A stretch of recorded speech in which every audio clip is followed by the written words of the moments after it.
Shalom de Deus, amados, tudo bem? Eu sou a Léa Fernandes e esse é o Bíblia Simples.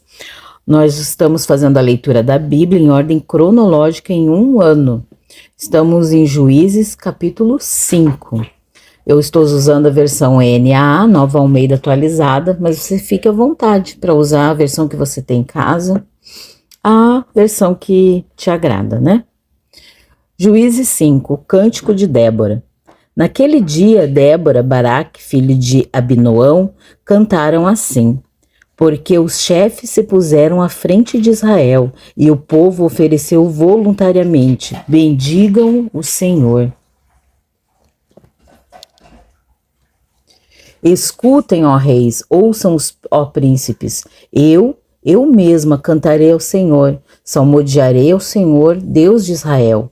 Quando tu, ó Senhor, saíste de Seir, marchando desde o campo de Edom, a terra estremeceu, os céus gotejaram, sim, até as nuvens gotejaram água. Os montes tremeram diante do Senhor, e até o Sinai diante do Senhor, Deus de Israel.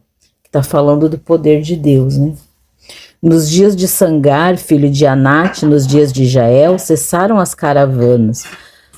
E os viajantes tomavam desvios tortuosos, que está falando das tribos que não batalharam, né, contra o exército. E ficaram desertas as aldeias em Israel, e ficaram desertas até que eu, Débora, me levantei, me levantei por mãe de Israel. Escolheram-se deuses novos, então a guerra estava à porta. Que ele estava falando que a idolatria do povo de Israel fez com que Deus colocasse Israel, né, na mão dos inimigos, né, que vieram atacar eles, né. E os seus inimigos era Eber, né, o rei Jabim, né, de Canaã. Por essa idolatria, por essa falta de fé na palavra e no direcionamento de Deus, eles pereceram, né? Tiveram que passar por isso. Não se via escudo nem lança entre os 40.000 em Israel.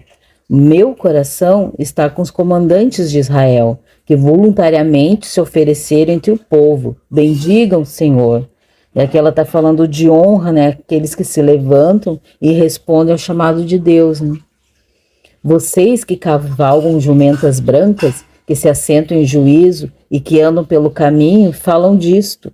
A música dos distribuidores de água, lá entre os canais de rebanhos, falem dos atos de justiça do Senhor, das justiças a favor de suas aldeias em Israel. Então o povo do Senhor pôde descer os portões da cidade. E aqui ela fala das obras de Deus, eles estão cantando como fazer a obra, como servir a Deus, fortalece a nossa fé. Então o povo pôde descer aos portões da cidade, né? Desperte, Débora, desperte, acorde, entoe em canto. Os líderes têm que andar espertos, né? Despertos, né? Levante-se, Baraque, que também era líder, filho de Abinoão, e leve presos os que o prenderam. Né? Se o líder não é desperto, né, quiçá as ovelhas, né? Então a igreja é o que o líder é, o que o pastor é. Se o líder não é desperto, a igreja também está dormindo, né? Então desceu o restante dos nobres, o povo do Senhor, ao meu auxílio contra os poderosos. Aqui.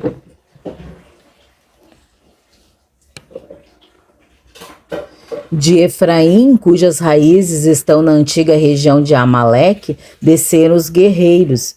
Depois de você, ó Débora, seguiu Benjamim com seus povos. De Maquir desceram comandantes, e de Zebulon os que levam a vara de comando. Também os príncipes de Issacar foram com Débora. Issacar seguiu Baraque, em cujas pegadas foi enviado para o vale. Então, até aqui no 15, então as facções de Ruben houve grande discussão. Até aqui a Issacar, né, que foi com Débora, que seguiram Baraque, fala das tribos que estavam unidas, né, para batalhar juntos, fala da unidade, né, do povo de Deus. E a partir da segunda parte aqui do 15, entre as facções de Ruben, houve grande discussão, porque vocês ficaram entre os currais para ouvir a flauta. Entre as facções de Ruben, houve grande discussão. Gileade ficou do outro lado do Jordão, e Dan, porque se deteve junto aos seus navios. Aser ficou junto à costa do mar e repousou nas suas baías.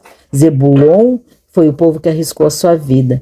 Então aqui Ruben, Dan e Aser, dos versículos 15 a 17, eles foram repreendidos, né, por serem omissos, né? Eles não se juntaram aos seus irmãos para lutar nessa guerra, né? Mas Zebulon foi um povo que teve posicionamento, que teve fé, né? Que se sacrificou, que agradou ao Senhor, né? Pois arriscou a sua vida, bem como a tribo de Naftali também, né? Nas alturas do campo. Vieram reis e lutaram, os reis de Canaã, e lutaram em Tanak. O inimigo aqui se organizou, o inimigo se uniu. O inimigo teve unidade para atacar Israel, mas Israel não teve unidade para atacar o inimigo. É como acontece hoje dentro de muitas igrejas, infelizmente, né? De algumas igrejas, né? Só que infelizmente essas algumas são um número muito maior do que, né, seria o normal. A igreja, a família não se une para atacar o inimigo. As pessoas não estão se unindo para lutar contra o inimigo. Mas o inimigo é um exército organizado e está sempre posicionado para atacar a família.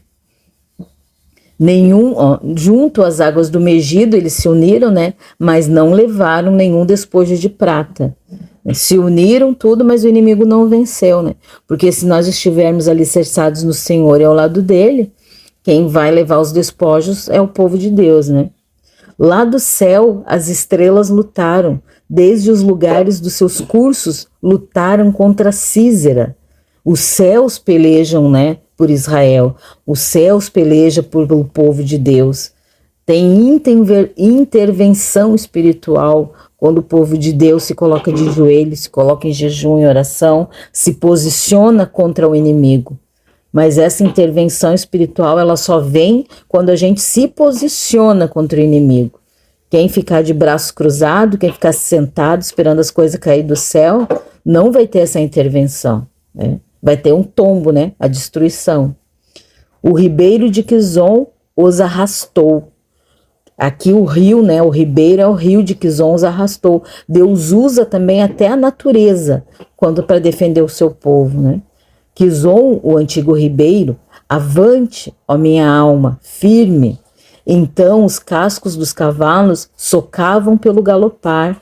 Os cavalos ficaram desenfreados, os cavalos ficaram perturbados, teve confusão, teve desordem, né, lá na tropa do inimigo. E socavam pelo galopar, a galopar dos seus guerreiros. Os próprios cavalos destoaram, né, colocaram desordem no exército inimigo. Amaldiçoem Meroz, diz o anjo do Senhor, amaldiçoem duramente os seus moradores, porque não vieram em socorro do Senhor, em socorro dos seus heróis. Meroz foi uma cidade que ficou neutra, né? E a neutralidade no posicionamento contra o inimigo, ela é condenada. Aquele que fica neutro, que não se posiciona para lutar contra o inimigo, ele é condenado por Deus. É o que está escrito aqui. Que a mais bendita entre as mulheres seja Jael, mulher de Éber, o queneu, que seja a mais bendita entre as mulheres que vivem em tendas. Deus, ele honra quem executa o propósito dele, né? Aqui Jael começa a ser exaltada, do versículo 24 ao 27, a canção de Baraque e Débora exalta Jael, né? Que foi usada, uma mulher que não tinha nenhum título, que não tinha nenhuma honraria no meio do povo, mas Deus colocou o inimigo nas mãos dela, porque ela era fiel e ela obedecia os propósitos do Senhor. Císera pediu água e ela lhe deu leite. Em taça de príncipes lhe ofereceu nata. No momento que ela viu que Císera, o comandante da tropa inimiga, entrou na tenda dela, tendo confiança, se sentindo à vontade naquele lugar, ela já teve uma estratégia. Vou dar leite no lugar de água, porque ele vai deitar e vai dormir, ele está cansado, eles estavam em guerra. Ela estendeu uma das mãos e apanhou a estaca, e com a mão direita pegou o martelo dos trabalhadores, golpeou Císera, rachou-lhe a cabeça, e furou e atravessou-lhe as têmporas. Aos pés dela ele se encurvou, caiu e ficou estirado. A seus pés se encurvou e caiu. Onde se encurvou, ali caiu morto. Então Deus honrou essa mulher, Jael, porque no momento que ela viu a oportunidade de derrotar o inimigo, ela teve uma estratégia, colocou ele embaixo das suas cobertas, fez uma cama, fez com que ele cresce que ela estava ajudando ele, e ali ela o matou, né? Teve o discernimento espiritual de deixar o inimigo à vontade na sua tenda, e ali ela o matou, né? Obteve a vitória e foi honrada. Daí aqui a partir do versículo 28, fala da mãe de Císera, né? O comandante do exército inimigo. A mãe de Císera olhava pela janela e exclamava pela grade: por que tarda em vir o seu carro? Por que se demoram os passos dos seus cavalos? Aqui é uma ironia, né, que eles estão cantando, porque a mãe dele estava esperando, né, que seu filho viesse com os despojos de guerra, né, com a vitória nas mãos, mas é uma ironia trágica, né? As mais sábias das suas damas respondem, e até ela a si mesma respondia: não é verdade que acharam e estão repartindo os despojos? Então ela ficou pensando, né? Não, eles devem estar demorando porque estão repartindo os despojos, estão comemorando a vitória. É o que ela estava conversando com as suas damas, né? Uma ou duas moças para cada homem, fazia parte dos despojos de guerra, tecidos de várias cores para Císera, tecido de várias cores de bordados, um ou dois tecidos bordados para o pescoço da esposa, né? Aqui as expectativas humanas que elas tinham com essa guerra, né? A expectativa de ver o seu filho vencer, porque seu filho confiava em carros de guerra, né? Na força das mãos, na força do próprio braço. Assim, ó Senhor, pereçam todos os teus inimigos. Então aqui eles estão cantando que aqueles que confiam nos carros de guerra, que aqueles que confiam na sua capacidade terrena, né, no seu conhecimento, na força do seu braço, no seu querer, né, no seu preparo aqui na terra, né, na sua sabedoria terrena, no seu agir, no poder que exerce, nos cargos que exerce, esses irão perecer, né? Porém, os que te amam brilhem como o sol quando se levanta no seu esplendor. E o Senhor sempre vai vencer, né? O Senhor nunca perdeu uma guerra. E aqueles que amam o Senhor e que estão alinhados à palavra de Deus, que estão todos os dias buscando a face do Senhor, esses vão brilhar como o sol, né? Quando se levanta no seu esplendor. O próprio Cristo é esse sol, né? É o sol que se levanta, né? Que traz a sua luz, a luz que dissipa as trevas, a luz que traz vida, né? Porque tudo aqui na terra precisa de sol, precisa da luz do sol para ter vida. E assim é o nosso Jesus. Quando nós estamos na presença dele, nós temos essa vida, né? E a terra ficou em paz durante 40 anos. Então, depois desse ataque, o povo de Israel teve 40 anos de paz, né? 40 anos na capítulo 6, Gideão. Os filhos de Israel fizeram o que era mal aos olhos do Senhor, e por isso o Senhor os entregou nas mãos dos midianitas durante 7 anos. Os midianitas prevaleceram contra Israel. E por causa dos midianitas, os filhos de Israel fizeram para si as covas que estão nos montes, as cavernas e as fortificações. Porque cada vez que os israelitas semeavam, os midianitas e os amalequitas e os povos do Oriente os atacavam. Acampavam em Israel, destruindo os produtos da terra até a vizinhança de Gaza, e não deixavam em Israel sustento algum, nem ovelhas, nem bois, nem jumentos, pois vinham com seu gado e as suas tendas como nuvens de gafanhotos. Eram tantos que não se podiam contar, nem a eles, nem os camelos que entravam na terra para destruir. Aqui está falando que o pecado, né, dos midianitas, de ficarem adorando outros deuses, de ficarem tendo a vida, né, que o Senhor alertou tanto, né, que eles eram um povo separado, que era um povo que era para resplandecer a glória de Deus, né, para apresentar Deus para o mundo. Então, quando eles abrem essas brechas, né, fazendo postes para Deus Aserá, se contaminando, né, com as filosofias, com os ensinos, né, com as doutrinas dos outros povos, eles abriram brechas, né? E assim o inimigo prevaleceu contra eles, né? Iam destruir as suas colheitas, destruir as suas lavouras, né? E eles vinham, né, como nuvens de gafanhoto, porque quando a pessoa não tem Deus na sua vida, um probleminha se torna um problemão, né? E tudo fica maior quando a gente está sozinho, se sente sozinho, né? E esse é o problema, né? O inimigo nos engana com esses sofismas, né?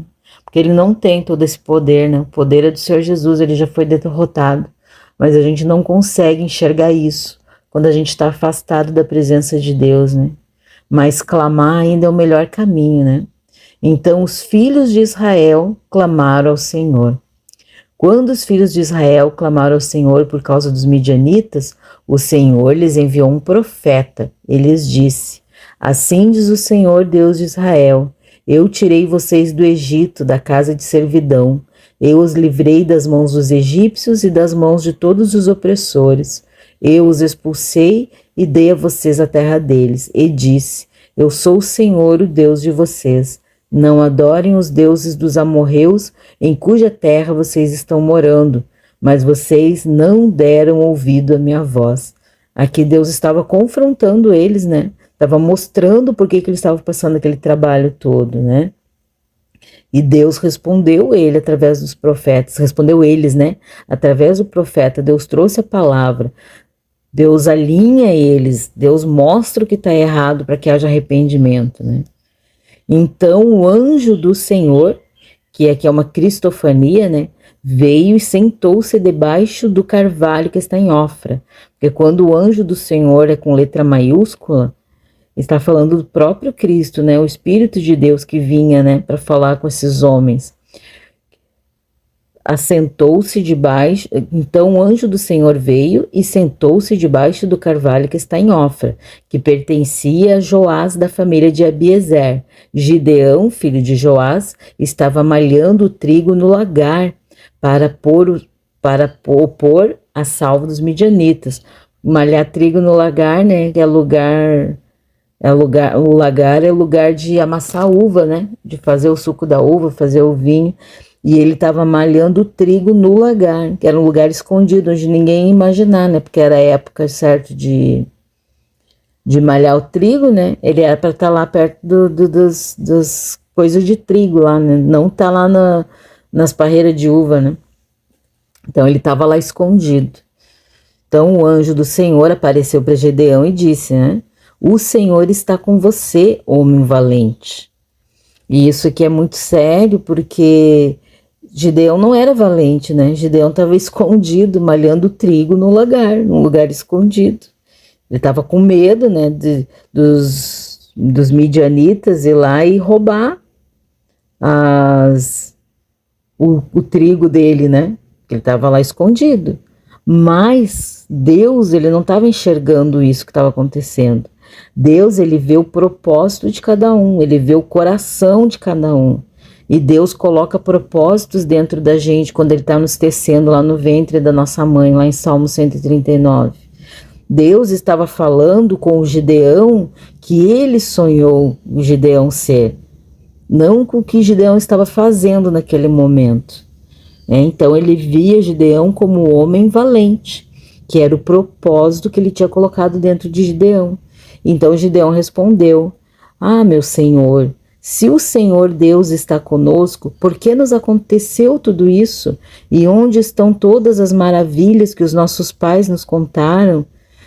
Que tudo aquilo que Deus já tinha feito, livrado eles do Egito, aberto o Mar Vermelho, vencido outros inimigos, Eles disseram: o Senhor nos tirou do Egito, porém agora o Senhor nos abandonou e nos entregou nas mãos dos medianitas. E ele está falando com o Senhor ali com sinceridade, com o coração aberto. E isso não ofende Deus. Deus realmente ele deseja isso, que nós saibamos ter o coração sincero, aberto para falar com ele. Então o Senhor se virou para Gideão e disse: Vai nessa força que você tem e livre Israel das mãos dos midianitas. Não é verdade que eu estou enviando você? Então aqui, como é Cristo que está enviando, como é Deus que está enviando, Deus faz do fraco forte, Então ele era um homem forte, ele era um homem valente, como o Senhor chamou ele, Então ele deveria também crer nisso que Deus imputou a ele, E Gideão respondeu: Ah, meu Senhor, como livrarei Israel? Eis que a minha família é mais pobre em Manassés e eu sou o menor da casa de meu pai, Mas a insegurança no chamado, isso é uma coisa muito normal, Às vezes Deus te confere alguma, um chamado, um ministério, alguma coisa, e a gente fica com medo, foge, não quer responder ao chamado do Senhor. E isso é normal, e isso não ofende a Deus. O que ofende a Deus é quando ele dá um direcionamento e a gente não obedece. Então o Senhor ele é paciente com Gideão. Logo em seguida que a gente vai ver que Gideão pede um sinal, que molha lá ao redor, mas que não molha no meio. Depois ele pede outro que molha no meio, mas não molha ao redor. E Deus é paciente, Jesus é paciente, mostra para ele. Porque por ele já pedir esses sinais, porque a pessoa recebeu um chamado, Deus colocou um propósito, e a pessoa fica pedindo um monte de sinal, fica pedindo um monte de confirmação. Isso demonstra imaturidade espiritual. E Deus tem paciência e vai ensinando, e vai falando, e vai mostrando, e vai direcionando. Então a gente vai obedecendo e vai seguindo até a gente estar preparado.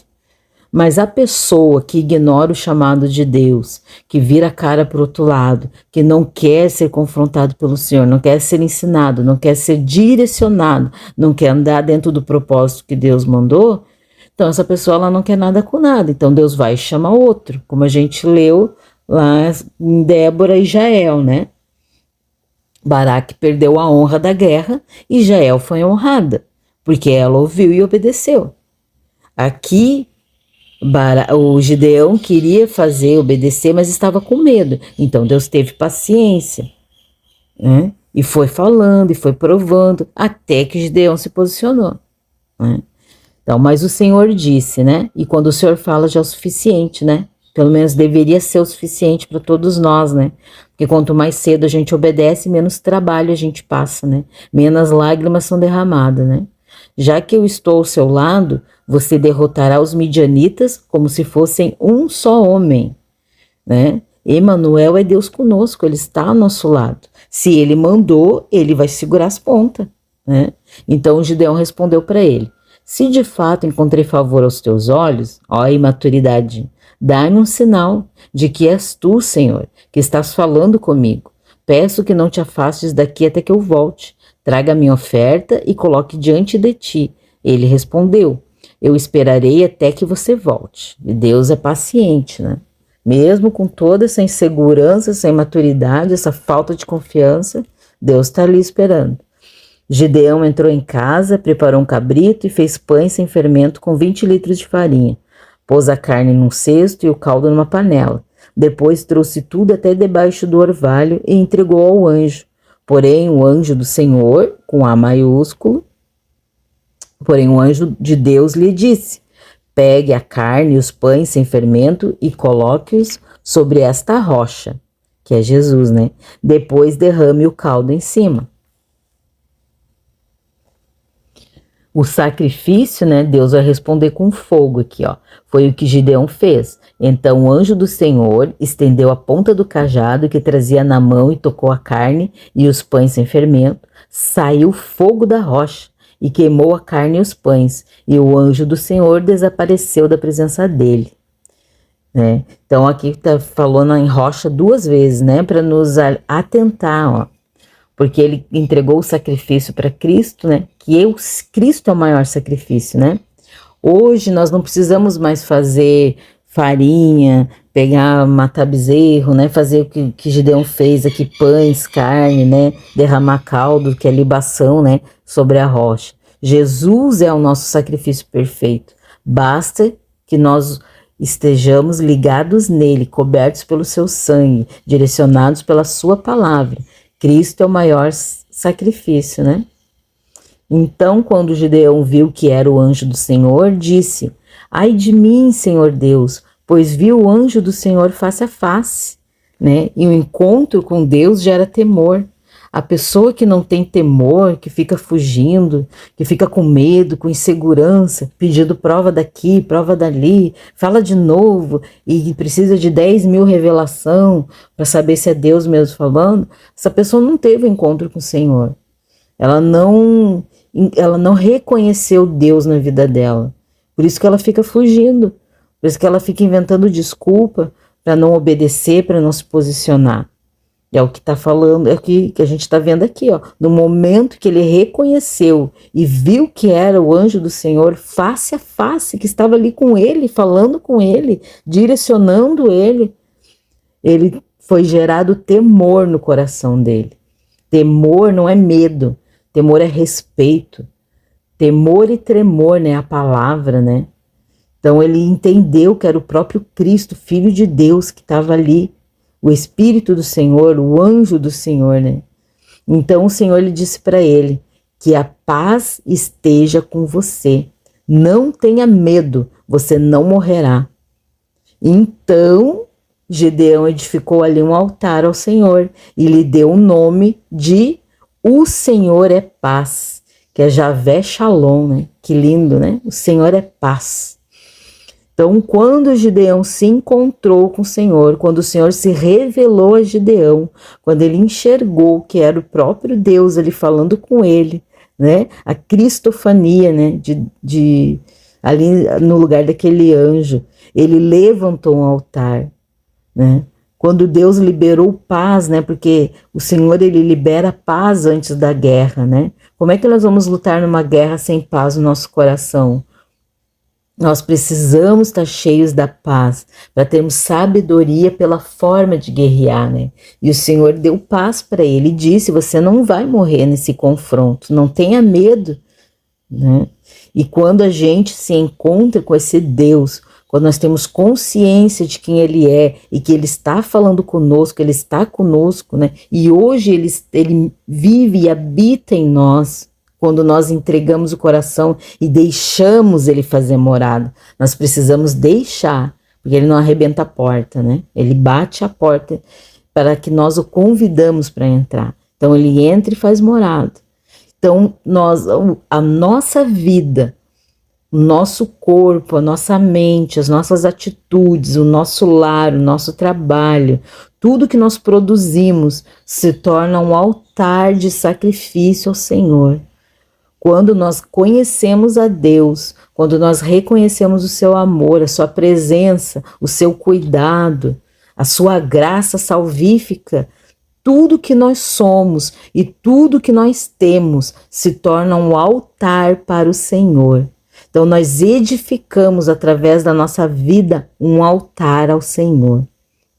A pessoa que, eu sou crente, eu vou na igreja, faço isso, faço aquilo, mas tem uma vida secular separada. Ah, não, primeiro o dinheiro, primeiro meus compromissos, primeiro a minha viagem, primeiro aquilo, mas não coloca Deus como centro da viagem, não coloca Deus como centro do teu trabalho, não coloca Deus no centro do teu dia, não coloca Deus como primazia no teu dia, como primazia da tua noite, em tudo que você for fazer, em todas as tuas conversas. Se Ele não está participando, se Ele não é o centro, então a gente não levantou um altar para Deus.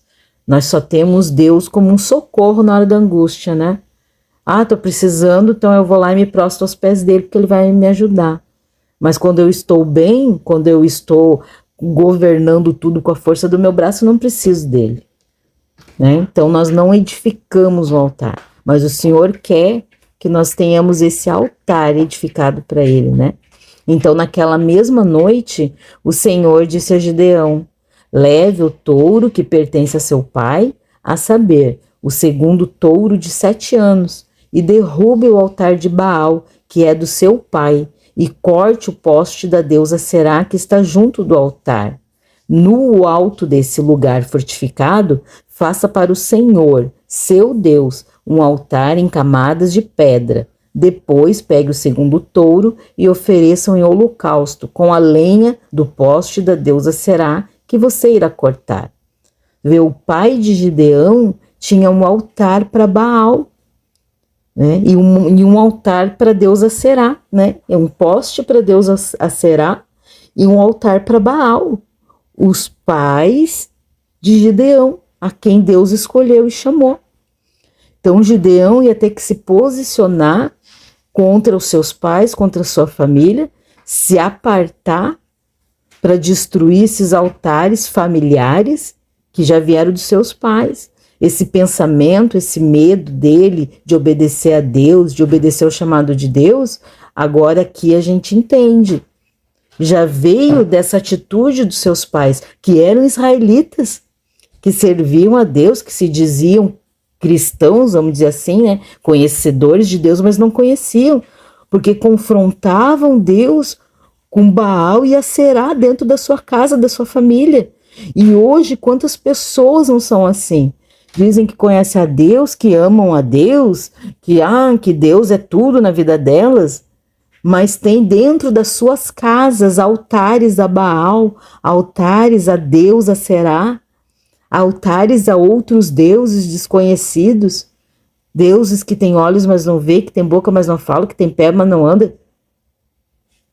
Quantas pessoas nós convivemos, conhecemos, ao nosso redor vivem assim, achando que estão servindo a Deus, achando que Deus é o Deus delas, é o protetor, é o Pai, e estão afrontando, entristecendo o Espírito Santo, afastando, correndo Jesus das suas casas, do seu coração, do seu convívio, e adorando outras coisas, adorando dinheiro, adorando pessoas, adorando poder, adorando posições. É que a idolatria não é só com imagens, não é só com deuses, né? A idolatria também é com coisas, adorando o conforto, adorando o descanso, né? Adorando a vida boa. Isso também é idolatria. Quando qualquer coisa que eu faça que me impede de buscar a Deus, é o que a Bíblia nos ensina. Qualquer coisa que eu tenha preguiça de largar, de deixar à parte, de colocar em segundo lugar, para colocar Deus em primeiro lugar, é idolatria. Tudo que toma lugar do meu Deus na minha vida é idolatria. Pode ser o marido, a esposa, um filho, o trabalho, prazeres. E ter prazeres na vida é legal, a gente sair, viajar, jantar fora, se divertir, isso é legal, não é pecado nenhum. Mas quando tudo isso toma o lugar de primazia de Deus na minha vida, eu tenho tempo para fazer tudo isso, mas eu não tenho tempo, Senhor. Eu não tenho tempo de orar, eu não tenho tempo de ler uma Bíblia, eu não tenho tempo de estudar, já que eu não entendo, eu tenho que estudar para entender, né? Eu não tenho tempo de pedir ajuda para alguém me ajudar. Tem 10 mil pessoas dentro de uma igreja. Eu duvido que não tenha uma pessoa para sentar contigo e te ensinar a ler a Bíblia. E hoje em dia, com a internet, tem tantas pessoas maravilhosas na internet, cristãs, crentes de verdade, pessoas saudáveis, que tu pode ali aprender com elas. Né? Ah, mas eu não posso, porque eu não tenho tempo, porque eu tenho que dormir. Ah, porque eu tenho que trabalhar. Todo mundo tem que trabalhar. Principalmente quem faz a obra de Deus também tem que trabalhar, porque tem que honrar as contas. Todo mundo trabalha. Mas se eu não consigo dar um tempinho para o meu Deus, para ler a sua palavra, para ouvir Deus falando comigo, me direcionando, não é que eu não queira, né? É que eu não quero ser confrontada, a verdade é essa. Aquela pessoa que ela diz que não consegue ler Bíblia, que não consegue orar, que não consegue buscar a presença de Deus, não é que ela não consegue. Ela não quer ser confrontada, ela não quer ser transformada, ela não quer abrir o coração para o agir do Espírito Santo. Essa é a verdade. Se tu for conversar com qualquer pessoa que diz isso para ti, ah, mas eu não tenho tempo, né, irmã? Ah, mas não dá, que a minha vida é uma corrida. Todo mundo tem tempo. Dorme meia hora a menos todo dia e vai ler a Bíblia. Na verdade, ela não quer ser confrontada. Na verdade, ela sabe que está errada em muita coisa, mas ela não quer mudar. Ou tem uma vaidade dentro do seu coração que não deixa pedir ajuda. Ah, eu não vou pedir ajuda para ninguém. Aí eu não vou fazer, né? Eu prefiro ficar aqui, no meu lixo, no meu lodo, na minha sujeira interna, do que ser transformado, ser limpo, ser cheio da luz de Cristo. Então, no alto desse lugar fortificado, faça para o Senhor, seu Deus, um altar em camadas de pedra. Depois pegue o segundo touro e ofereça um holocausto com a lenha do poste da deusa Será, que você irá cortar. O que Deus quer? Que nós derrubamos todos esses altares da nossa vida. E no lugar desses altares que dominam a nossa vida, que dominam o nosso umbigo, os nossos desejos, a nossa carne, nós levantamos um altar para o Senhor. Então Gideão levou 10 homens dos seus servos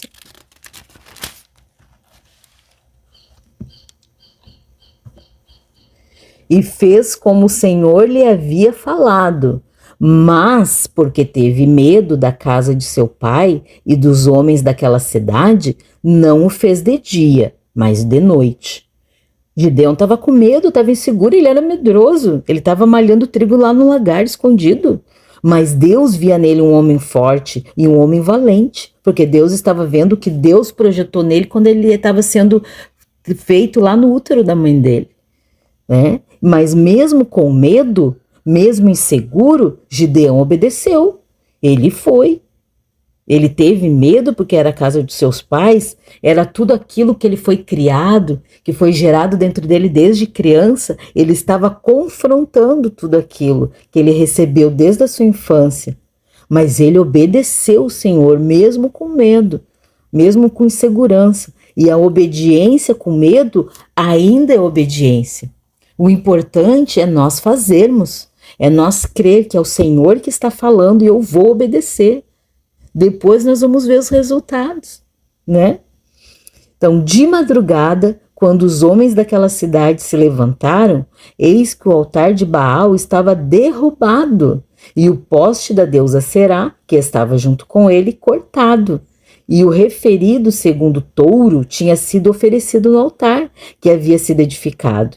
E diziam uns aos outros, daí as pessoas viram que Gideão tinha feito aquilo à noite, né? E começaram a se perguntar aos parentes dele, né? Quem fez isso? E perguntando e inquirindo disseram, quem fez isso foi Gideão, o filho de Joás. Então os homens daquela cidade disseram a Joás, o pai de Gideão, né? Traga seu filho para fora, para que seja morto, pois derrubou o altar de Baal e cortou o poste da deusa Será que estava junto dele. Porém Joás disse a todos os que se puseram contra ele, vocês querem defender a causa de Baal? Vocês querem livrá-lo? Quem defender a causa dele será morto, ainda esta manhã. Se ele é Deus, que defenda a si mesmo. Afinal, derrubaram seu altar. E quando nós começamos a derrubar esses altares dos deuses, que são, né, dos deuses errôneos, dos deuses da maldade, altares do inferno na nossa vida, quando esses altares começam a ser derrubados, quando a gente começa a enxergar a palavra, o direcionamento de Deus e a obedecer o Senhor, o inimigo vem, a afronta vem, a cobrança vem, né? Quem confronta o erro vai ser confrontado. Aqui dos versículos 28 a 30, a gente vê que por Gideão ter se posicionado, as pessoas começaram a confrontar ele, bateram lá na casa do pai dele. Que história é essa? Enquanto ele estava sozinho, malhando trigo no lagar escondido, lá ele estava sozinho, não tinha nenhum desses vizinhos aqui para ajudar ele lá. Lá ele estava sozinho, mas agora que ele obedeceu o Senhor e se posicionou, agora vem toda a vizinhança, vem toda a rua, toda a cidade, querendo saber o porquê desse posicionamento, que desaforo, dizendo que né, como pode assim o teu filho fazer isso, Joás, né? Só que aqui o pai de Joás já tinha se convencido. Baal não tem força para defender nem ele mesmo. Afinal de contas, o altar dele foi derrubado. Quem é ele? Quem é ele para que vocês defendam, precisam defender ele? Se ele é Deus, ele que se defenda, né?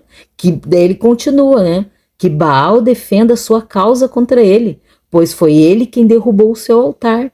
Então que Baal vá contra Gideão, né? Se ele é tão poderoso assim, né? E na verdade, Gideão defendendo a causa de Deus e obedecendo a palavra de Deus, Baal não ia ter poder nenhum, né? Então todos os midianitas, amalequitas e povos do Oriente se ajuntaram, passaram o Jordão e acamparam no vale de Jezreel. Então o Espírito do Senhor revestiu Gideão, que fez soar o alarme. O Espírito do Senhor, o Espírito Santo de Deus revestiu Gideão. O mesmo Espírito Santo que vem nos revestir, que vem nos dar força, que vem nos posicionar. E fez soar o alarme, convocando os homens da família de Abiezer a segui-lo. E enviou mensageiros por toda a tribo de Manassés, que também foi convocada a segui-lo.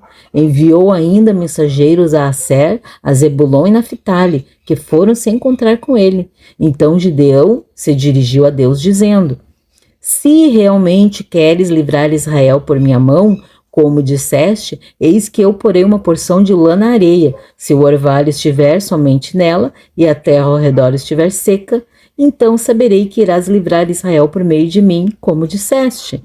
Olha que, apesar de ter feito tudo isso, obedecido com medo, ele ainda tinha dúvidas, né? Ele tinha insegurança.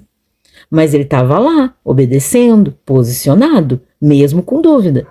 E assim aconteceu. No outro dia, Gideão se levantou de madrugada e, apertando a lã do orvalho que havia nela, espremeu uma taça cheia de água. Gideão se dirigiu a Deus mais uma vez, dizendo: não se acenda contra mim a tua ira, se eu falar somente mais uma vez. Peço-te que me deixes fazer uma prova com a lã. Que desta vez só a lã esteja seca e que haja orvalho na terra ao redor dela. E Deus assim o fez naquela noite, pois só a lã estava seca e sobre a terra ao redor dela havia orvalho. Então Deus ainda dá uma confirmação extra para Gideão, porque Deus sabe da fraqueza humana dele, né? Do lado Gideão era barro, né? Homem pecador, falho. E Deus tem paciência, né? E foi dando sinais. Hoje o nosso maior sinal é a presença do Espírito Santo. Hoje o nosso maior sinal, né, é ele vir habitar em nós, nos encher com a sua graça, nos encher do seu amor, do seu poder, da sua longanimidade, da sabedoria, da paciência, né, da presença do Deus vivo em nós. Esse é o nosso maior sinal. Amém.